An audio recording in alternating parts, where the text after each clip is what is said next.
In the shade of the Bodhi tree, the Buddha gathered his disciples and began his teachings with a question. He held an empty alms bowl in his hands and asked, "What is the purpose of this bowl one carry?"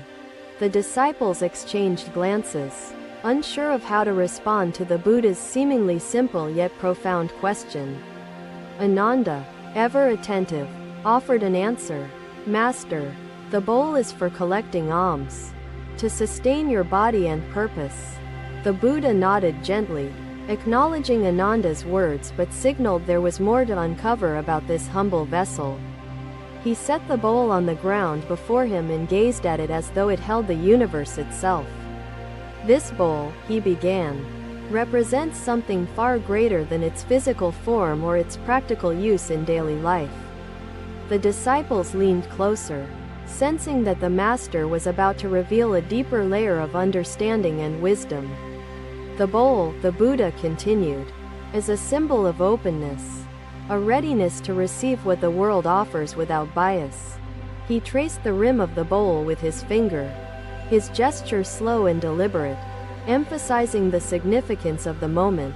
"When the bowl is empty," he said, "it is prepared to hold anything: water, rice, even the finest offerings of kings." The Buddha looked up, his eyes serene, yet his voice carried the weight of a lesson crucial for the disciples to grasp. "Imagine if the bowl were filled already," he said. "Would it be able to accept what others wish to offer?" "Number, Master," the disciples murmured in unison, their understanding beginning to form like a lotus emerging from the mud. "Exactly," the Buddha said, his voice calm yet filled with the clarity of one who had seen the truth of existence.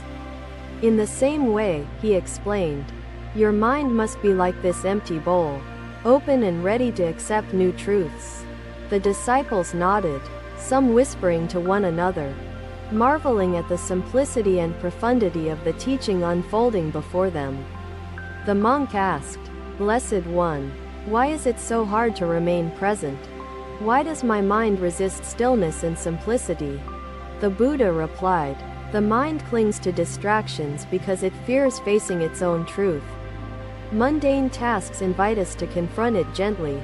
He paused, his gaze sweeping across the disciples, ensuring that each understood the gravity of the metaphor he was drawing. "But if your mind is already full, how can it receive the insights that lead to growth and enlightenment?" he asked. The disciples reflected on his question, some lowering their heads in thought, others gazing at the empty bowl in silent contemplation. "The path to wisdom," the Buddha continued, "requires unlearning as much as it does learning, a willingness to release and to open." He picked up the bowl once more, holding it aloft so that all could see the vessel that had become their teacher. "This is not just a bowl.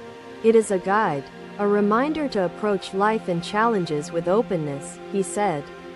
The monk asked, "How do I reconcile impermanence with my desire for progress and perfection in my daily work?" "Blessed One," the Buddha answered, "progress lies in your mindful engagement, not in perfection. Let each act be a seed of effort and compassion." He placed the bowl on the ground once more and gestured for his disciples to observe it in its humble stillness.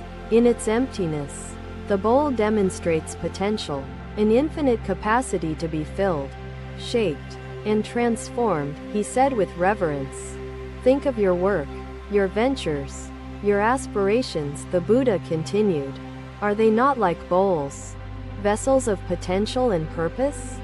Some disciples nodded fervently, the metaphor resonating deeply, while others remained still, their thoughts consumed by the wisdom being shared.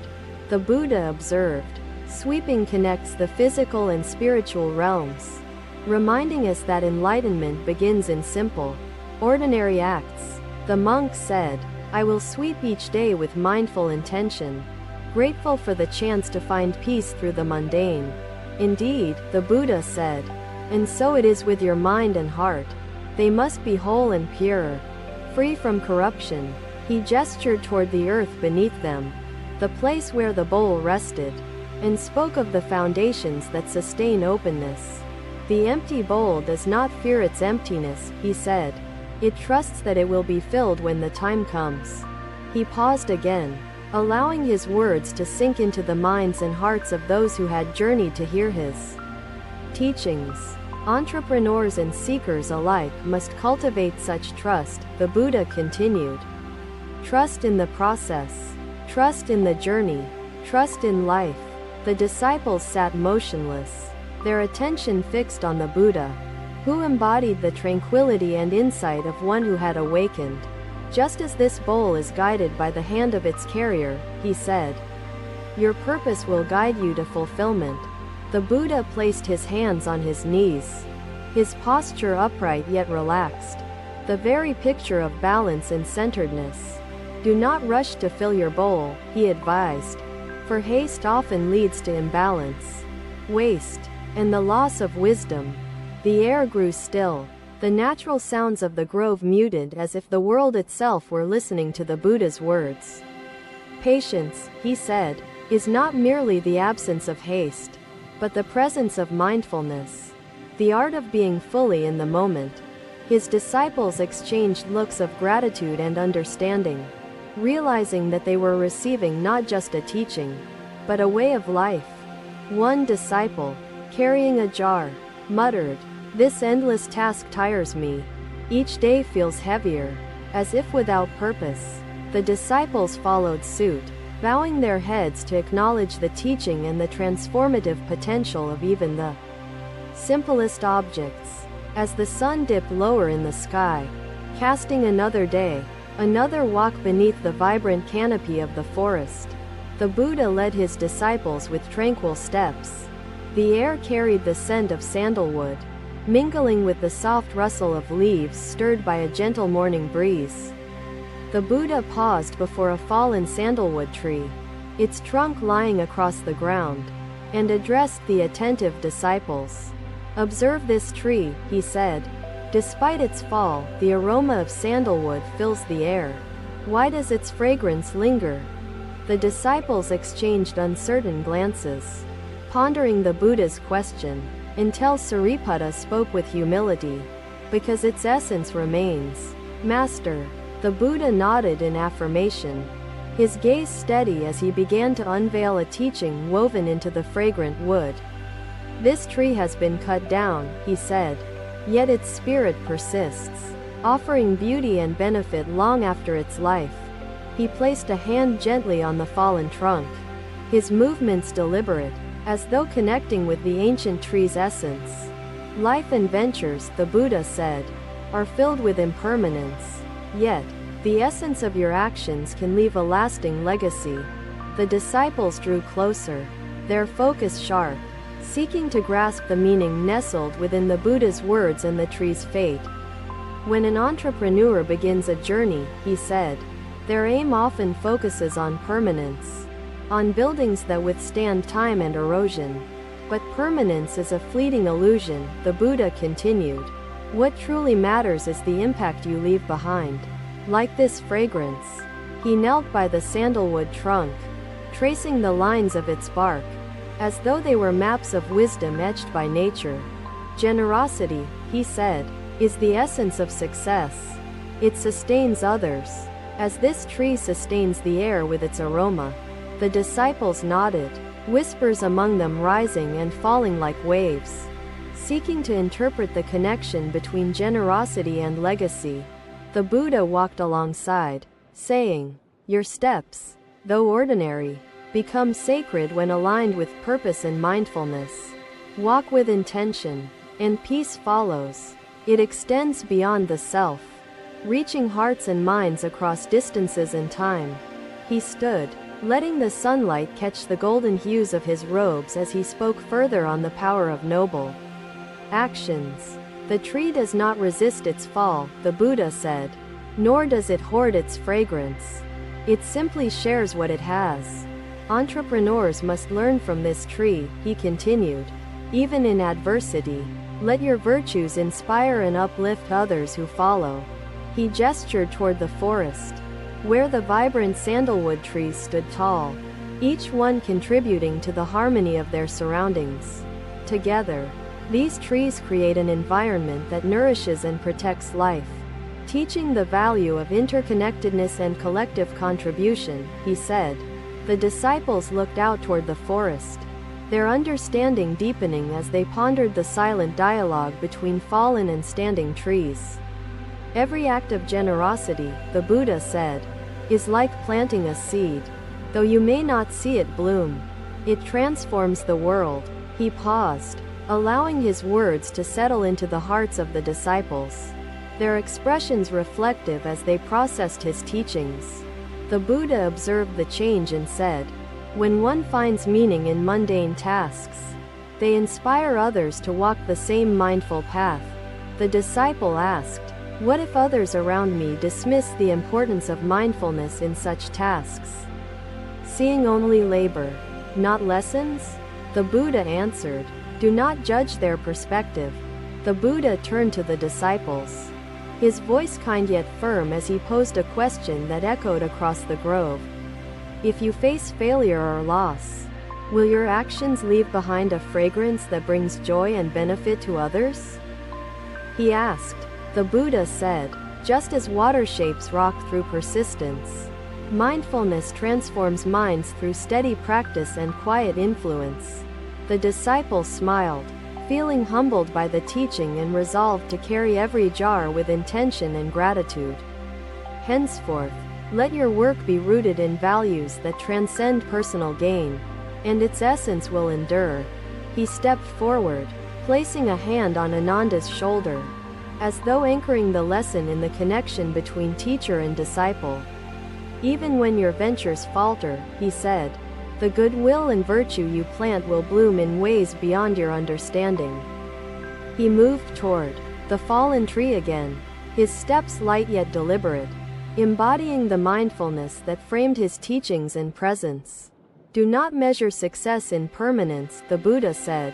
"Instead, measure it in impact, in the fragrance that lingers beyond sight." The disciples exchanged glances, their minds weaving connections between the teachings, their personal journeys, and the forest's enduring lessons. "The sandalwood tree," he concluded, "teaches us the ultimate truth. What you give matters more than what you keep or lose." As sunlight filtered through the canopy, the grove seemed alive with an energy that carried the Buddha's words beyond physical boundaries. The Buddha's voice grew quieter, his tone reverent as though paying homage to the tree that had become an unlikely teacher. "This tree's fall," he said, "is not the end, but a transformation. So too are the cycles within your ventures." The disciples absorbed his words, their silence filled with the resonance of understanding and the depth of their reflections. "Fragrance lingers," the Buddha said, "because it serves a purpose beyond self-preservation, extending joy and benefit to the lives around it." He placed both hands together, bowing before the fallen sandalwood tree, his gesture one of humility and gratitude for its teachings. The disciples followed his lead, bowing their heads before the tree, their hearts filled with reverence for the wisdom it represented. The Buddha's steps resumed, his path carrying him further into the forest. Yet his teachings remained etched in the air like fragrance. The disciples followed, their spirits uplifted, their minds pondering how to carry the essence of sandalwood into their lives and ventures. The grove returned to its natural rhythm, yet the lesson of the sandalwood tree lingered, its fragrance an eternal reminder. Another day, another gathering under the luminous glow of the moon. The Buddha convened his disciples beside a lotus pond. The water reflected the moon's brilliance, its ripples forming delicate patterns that shimmered with a quiet yet profound elegance. The Buddha gestured toward the pond, his voice serene. "Observe the moonlight touching the lotus, yet disturbing neither flower nor water." The disciples leaned closer, their gazes fixed on the pond's surface, eager to unravel the lesson embedded in its tranquility. "Why does the moonlight not stir the water?" the Buddha asked. "What does this tell us about the nature of action?" One disciple ventured softly, Master, it shows that action can be gentle yet impactful, leaving no harm in its wake. The Buddha smiled, his expression encouraging. Indeed, gentle action is powerful, yet there is another truth hidden within this moonlit pond. He knelt by the water's edge, his reflection merging with the moon's image, creating a visual metaphor of interconnectedness. The lotus blooms, he said, not because the moon commands it, but because it is nurtured patiently by light and water. The disciples watched as the Buddha dipped his fingers into the pond, creating ripples that danced toward the lotus blooms. Entrepreneurs, he continued, often rush into action, seeking quick results without considering the delicate balance required for true growth. The ripples reached the lotus flowers, their movements subtle yet suggestive of the profound interconnectedness the Buddha sought to convey. Like the moon, the Buddha said, you must act with patience and care, illuminating paths without disrupting the harmony of nature. He gestured toward the pond's surface, his movements deliberate, inviting the disciples to reflect on the dynamics unfolding before them. The lotus blooms, he said, because the conditions are right. Growth is not forced, it is nurtured by alignment and balance. The disciples whispered among themselves, some nodding in understanding, others pondering the implications for their own journeys and aspirations. The Buddha's voice grew softer, drawing the disciples closer, as though the lesson required both proximity and introspection to fully grasp. The moon travels its path steadily, he said, yet its light reaches far, nourishing without haste, fulfilling without turmoil. He lifted his gaze to the sky, his eyes tracing the moon's arc, reflecting the serenity of its celestial journey. Let your efforts, the Buddha said, be like the moon, guided by wisdom, bringing light without casting shadows of agitation. The disciples sat motionless, their hearts attuned to the calm wisdom flowing from the Master, their minds weaving its implications. The pond mirrors the moon's patience, the Buddha continued. Its ripples teach us that harmony flows from mindful actions and timing. He paused, allowing his words to settle into the hearts of his disciples, who absorbed the stillness as much as the teachings. Entrepreneurs must recognize the power of patience, he said. Forcing blooms destroys their beauty, while nurturing them creates abundance and balance. He placed his palms together, bowing toward the lotus flowers, a gesture of reverence for their quiet resilience and grace. The disciples followed suit, bowing their heads toward the pond, their spirits imbued with the transformative power of the night's lesson. The Buddha's voice resumed, now infused with both clarity and compassion, bridging the visible and unseen threads connecting moon, water, and lotus. Consider this pond, he said. Its stillness holds wisdom. Stillness is not inactivity, it is the essence of mindful preparation. He walked along the pond's edge, his steps light yet deliberate, embodying the very harmony his teachings sought to inspire. Preparation, he said, is often overlooked in haste, yet it is the foundation of success, growth, and the beauty of blooms. He paused to observe the ripples fading, their journey completed, their impact lingering in the reflections they left behind.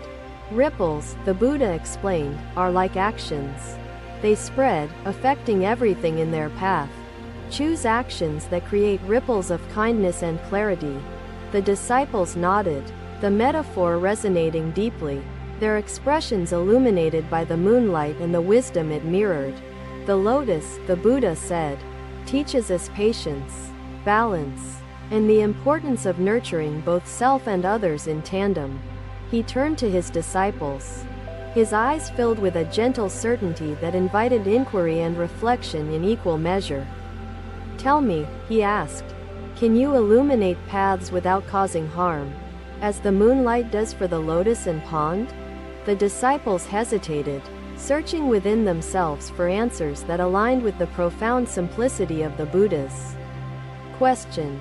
One disciple replied, Master, we must first understand the pond's stillness, the moon's patience, and the lotus's resilience to act wisely." The Buddha nodded, his response both affirming and challenging. Wisdom begins with observation and grows through mindful action, supported by patience and compassion. He knelt beside a lotus bloom, its delicate petals glowing softly, as though embracing the moonlight's gentle illumination. "Entrepreneurs," he said, "must create environments where both their ventures and those they serve are nurtured without haste or discord." The disciples exchanged glances, their understanding deepening as they connected the teachings to their own aspirations and potential endeavors. "The moon's light," the Buddha said, "is a gift to the lotus. Yet it asks for nothing in return." Expecting no reward, he gazed at his disciples, his tone conveying both calm and resolve, as he imparted the culmination of the night's lesson. "Give freely," he said. "Share wisdom and resources without seeking immediate gain. Generosity creates ripples that sustain and transform lives." The disciples reflected on the Buddha's words, some committing silently to embodying the virtues illuminated by the lotus and moon. "The lotus blooms because it is given time and care," the Buddha said. "So too must ventures unfold naturally and gracefully." He bowed again, the humility of his gesture emphasizing the reverence and gratitude he held for the lesson's nature. Offered freely, the disciples followed his lead, their hearts swelling with appreciation for both the teachings and the shared journey of understanding. The grove grew quieter, as though nature itself paused to absorb the wisdom shared under the glow of the radiant moon. The Buddha's steps resumed, carrying him deeper into the forest, the disciples following, their hearts illuminated by the night's revelations. The pond's ripples faded, the moon's light remained steady, and the lotus flowers stood as enduring reminders of balance and patience.